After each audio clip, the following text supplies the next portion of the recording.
আসসালামু আলাইকুম ওয়া রাহমাতুল্লাহি ওয়া বারাকাতুহু। প্রিয় বন্ধুরা, যারা কোনো কিছু করার আগেই ভাবেন যে অসম্ভব, এটা আমার দ্বারা হবে না, তাদের উদ্দেশ্যে বলছি। আমি যখন শীতের ভোরবেলায় কম্বলের নিচে থেকে বের হওয়াটাই অসম্ভব মনে করি, তখন কিন্তু এদেশের হাজার হাজার জেলে মাছ ধরে পুকুরের পানিতে নেমে। যখন আপনি মনে করেন কোনো একটা দুর্গন্ধ পেলেই অসম্ভব, টিকে থাকাটাই অসম্ভব, তখনও কিন্তু খেয়াল করে দেখবেন ওই ডাস্টবিনে ডুবিয়ে কোনো একজন ময়লা পরিষ্কার করছেন ওই মেথডটি। যখন আপনি বলছেন এত তাপে, এত রোদ্রে ছাতা ছাড়া বের হওয়াটাই অসম্ভব, তখনও কিন্তু এদেশের লক্ষ লক্ষ কৃষক ফসল ফলানোর জন্য মাঠে থাকে।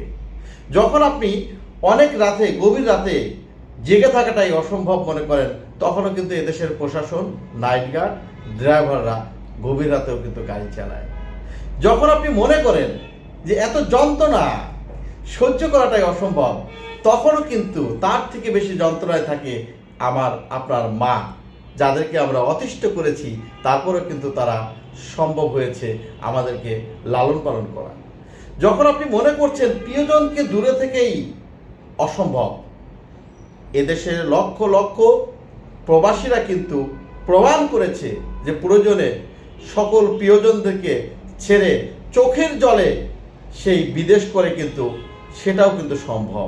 তার মানে কোনো কাজ সম্ভব মনে করিলেই সম্ভব, অন্যথায় ওটা অসম্ভব। প্রয়োজনে সবই সম্ভব, যে কোনো কাজ করিলেই সম্ভব, না করলেই সেটি অসম্ভব। ধন্যবাদ, ভালো থাকবেন, আবারও দেখা হবে।